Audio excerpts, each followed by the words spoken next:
প্রিয় বন্ধুরা, আজকে আমরা এমন একটি দেশ সম্পর্কে আলোচনা করতে যাচ্ছি যেটা হচ্ছে সবচেয়ে বড় একটি দেশ। এই দেশের ইতিহাস অনেক পুরনো, আর এই দেশের সবচেয়ে আকর্ষণীয় যে বিষয়টি হলো যে এই দেশে অনেক সুন্দর সুন্দর ছেলে পাওয়া যায়। আরেকটা বিষয় সবচেয়ে ইম্পর্টেন্ট, সেটা হচ্ছে যে এই দেশটি বাংলাদেশের একটি ভালো বন্ধুরাষ্ট্র। এই দেশে অনেক ধনী মানুষরা বসবাস করে এবং এই দেশ সম্পর্কে অনেক রহস্য এখনো লুকিয়ে আছে যা আজও পর্যন্ত কেউ জানতে পারিনি। আজকের এই ভিডিওতে আমরা দেখতে চলেছি পৃথিবীর অন্যতম শক্তিশালী দেশ রাশিয়া সম্পর্কে। এই দেশটি সম্পর্কে একের পর এক ইন্টারেস্টিং এবং আকর্ষণীয় এবং রহস্যময় তথ্য সম্পর্কে জানতে চলেছি। এর পাশাপাশি আমরা আজকে জানবো রাশিয়ার কোন কোন জায়গাতে আপনারা ঘুরতে যেতে পারেন।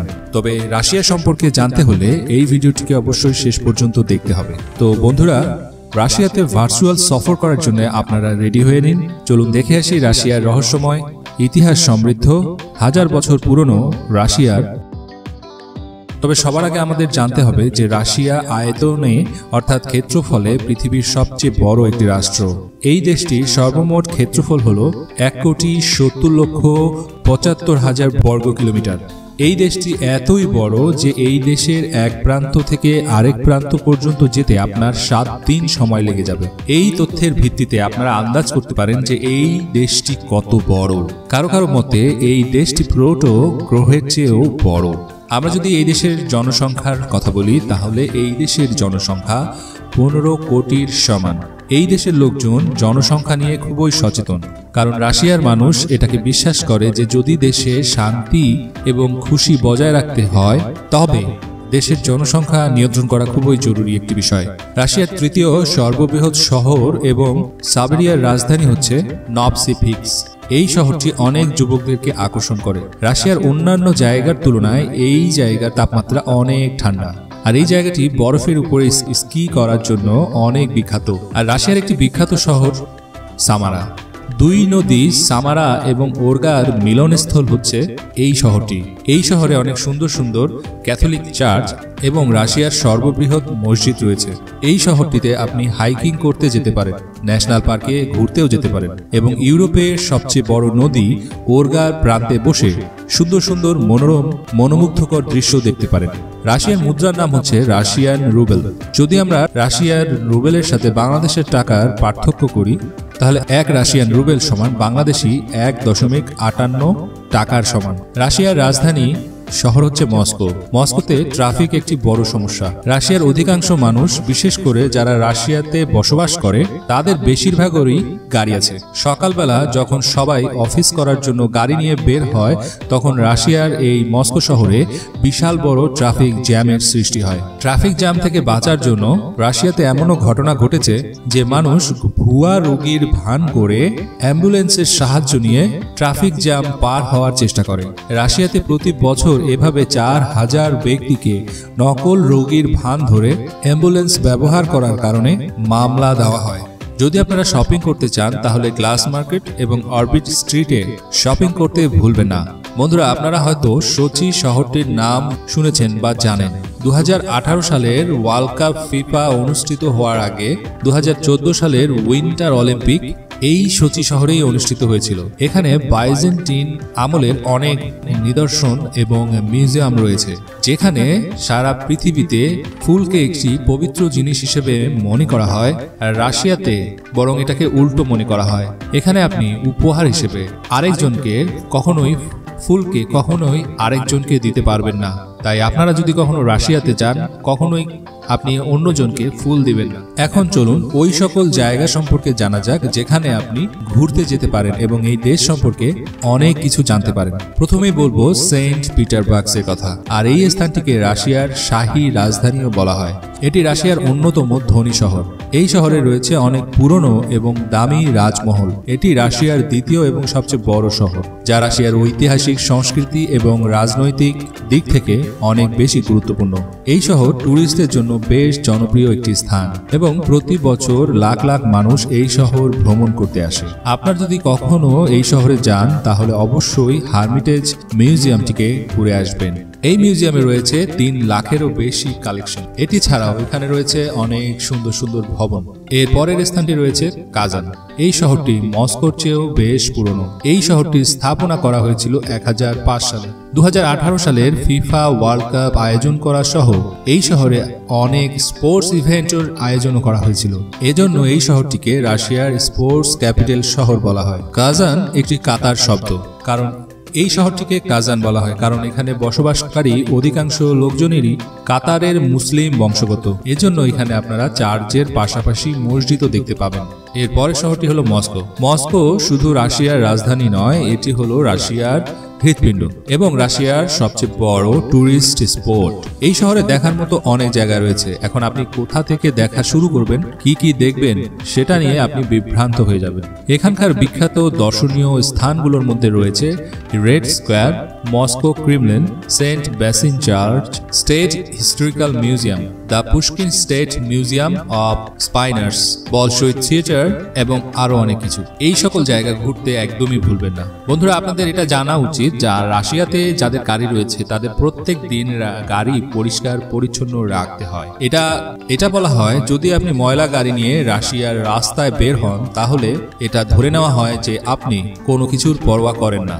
এজন্য আপনাকে পুলিশ অ্যারেস্ট করে জেলে পাঠাতে পারে। সো আপনি বন্ধুরা যদি রাশিয়াতে থাকার চিন্তা ভাবনা করেন তাহলে খুব সাবধানে থাকবেন এবং আপনাদের গাড়িও অনেক পরিষ্কার পরিচ্ছন্ন রাখবেন। যদিও এই দেশের লোকজন নিজেদের সুস্বাস্থ্যের অনেক খেয়াল রাখে, তবে 25 বছরের কম বয়সী মানুষের মৃত্যুর হার অনেক বেশি। এত কম বয়সে মৃত্যুর কারণ এখনো কারো জানা নেই। বন্ধুরা, এটা মনে করা হয় যে রাশিয়ার পুরুষেরা অনেক সুন্দর হয়। হ্যাঁ বন্ধুরা, আপনারা ঠিকই শুনেছেন। এটা বলা হয় 2012 থেকে 2018 পর্যন্ত পৃথিবীর সবচেয়ে সুন্দর পুরুষ রাশিয়াতেই পাওয়া গেছে। আর এটা আপনারা সকলেই জানেন যে পৃথিবী সূর্যের চারদিকে ঘূর্ণায়মান, কিন্তু রাশিয়াতে এমন কিছু মানুষ বসবাস করে যারা এখনো বিশ্বাস করে পৃথিবী সূর্যকে কেন্দ্র করে ঘোরে না, বরং সূর্য পৃথিবীকে কেন্দ্র করে ঘোরে। দুনিয়া কত এগিয়ে গেছে, কিন্তু আজও কিছু রুশ মানুষ নিজেদেরকে বদলানোর জন্য একদমই প্রস্তুত নয়। তারা যাই হোক না কেন, রাশিয়ার মানুষ কিন্তু বেশ মজাদার স্বভাবের। রাশিয়ার মানুষ তাদের আচার আচরণ দিয়ে আপনাকে এমনভাবে ভয় দেখাবে যে আপনি জীবনেও কোনোদিন ভুলতে পারবেন না। এই দেশের মানুষজন বেশ দুষ্টামি করতে পছন্দ করে।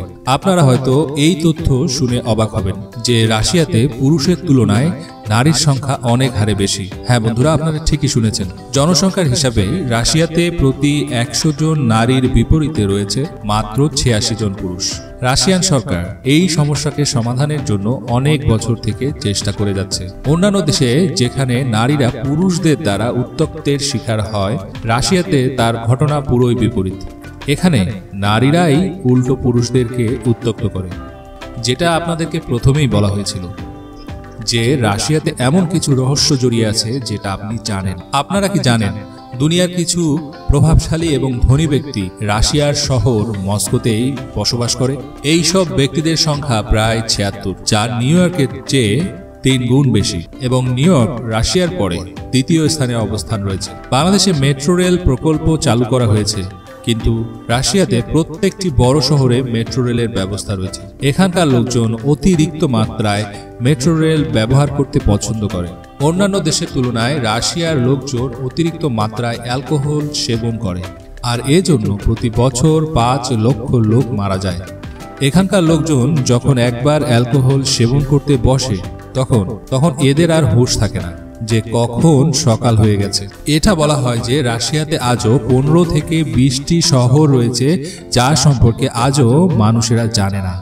এখন আপনারা হয়তো ভাবতে পারেন এর কারণটা কি। এটা বলা হয় যে এই সকল স্থানে রাশিয়ার স্পাই এবং রুশ সেনাদের কমান্ডাররা অবস্থান রাখে, আর যাদের সম্পর্কে রাশিয়া কাউকেই বলে না। কিন্তু এই গল্পটা কতটা সত্যি সেটা আমাদের কারো জানা নেই। আপনারা জেনে অবাক হবেন যে 2011 সাল পর্যন্ত বিয়ারকে রাশিয়াতে অ্যালকোহল হিসেবে মনে করা হতো না। হ্যাঁ বন্ধুরা, ঠিকই শুনেছেন। বিয়ারকে এর আগ পর্যন্ত সফট ড্রিঙ্কস হিসেবেই মনে করা হতো, অর্থাৎ যে কোনো বয়সের ব্যক্তি যে কোনো স্থানে বিয়ার পান করতে পারত। কিন্তু 2011 সালের পর থেকে রাশিয়ার প্রেসিডেন্ট দিমিত্রি মেদভেদেভ একটি পরোয়ানা জারি করেন, যার অনুসরণ মোতাবেক বিয়ারকে অ্যালকোহল হিসেবে মনে করা হয় এবং যে কেউ যেখানে সেখানে এটিকে পান করতে পারবে না। আপনারা এটা সবাই জানেন যে রাশিয়া এবং আমেরিকার মধ্যে একটি রেষারেষির সম্পর্ক বিদ্যমান রয়েছে। তবে আজকে আপনাদেরকে এমন একটি তথ্য জানাবো যেটা শুনে আপনারা সত্যি অবাক হবেন। আমেরিকা রাশিয়া থেকে আলাস্কা পর্বত কিনে নিয়েছে। এই ঘটনাটি ঘটেছিল 1867 সালে, আর এজন্য আমেরিকা রাশিয়াকে $7.2 মিলিয়ন দিয়েছিল। বন্ধুরা, রাশিয়াতে এমন কিছু নিয়ম রয়েছে যা বেশ আজব এবং অদ্ভুত রকম। আপনারা আপনাদের বাচ্চাকে নিজের বাচ্চা বলে সম্বোধন করতে পারবেন না। এটা বলা হয় রাশিয়ার সরকার এই আইন নিয়ে বেশ কঠোর, আর এর সাজা 2 বছরের জন্য জেল। আপনারা কি জানেন রাশিয়া এবং বাংলাদেশ খুবই ভালো একটি বন্ধু রাষ্ট্র। বাংলাদেশের স্বাধীনতার আগে থেকে এবং বর্তমান পর্যন্ত বাংলাদেশ এবং রাশিয়ার মধ্যে ভালো একটি সম্পর্ক বজায় রয়েছে এখনো। রাশিয়া এমন একটি দেশ যার উপর বাংলাদেশ বিশ্বাস রাখতে পারে। আমাদের 71-এর মুক্তিযুদ্ধে পাকিস্তানের বিরুদ্ধে যুদ্ধ করার সময় রাশিয়া বাংলাদেশের পাশে ছিল এবং নানাভাবে বাংলাদেশকে সাহায্য করেছে। আপনারা কি জানেন রাশিয়াতে শিয়াল পালন করা হয়, তবে এদেরকে অবশ্যই ঘরের ভেতরেই রাখতে হবে। আপনারা আপনাদের পোষ্য শিয়াল ঘরের বাইরে রাখতে পারবেন না। আপনারা জেনে আরো অবাক হবেন যে রাশিয়াতে এমন একটি সময় ছিল যেখানে দাড়ি রাখলে সেই ব্যক্তিকে রাশিয়ার সরকারকে অতিরিক্ত ট্যাক্স দিতে হতো। হ্যাঁ বন্ধুরা, ঘটনাটি একদম সত্য। এখানকার সম্রাট পিটার দ্য গ্রেট এর শাসনামলে যাদের দাড়ি ছিল তাদের অতিরিক্ত ট্যাক্স দিতে হতো। আপনারা কি কোনোদিন দাড়ি রাখার জন্য ট্যাক্স দিয়েছেন? আপনাদের উত্তর অবশ্যই হবে না। কিন্তু তখনকার দাড়িওয়ালাদের রাশিয়াতে অতিরিক্ত ট্যাক্স দিতে হতো। তবে এই শহরের চা বাগানগুলোতে ঘুরতে এবং ব্ল্যাক সিতে স্নান করতে আপনারা কখনোই ভুলবেন না। বন্ধুরা, আশা করি এই ভিডিও আপনাদের অনেক ভালো লেগেছে। তবে ভিডিওতে একটি লাইক দিবেন এবং পরবর্তী এরকম আরো ভিডিও পাওয়ার জন্য লাল সাবস্ক্রাইব বাটনে প্রেস করে পাশের নোটিফিকেশন বেলটিকেও প্রেস করে রাখবেন। ধন্যবাদ সঙ্গে থাকার জন্য। ভালো থাকবেন।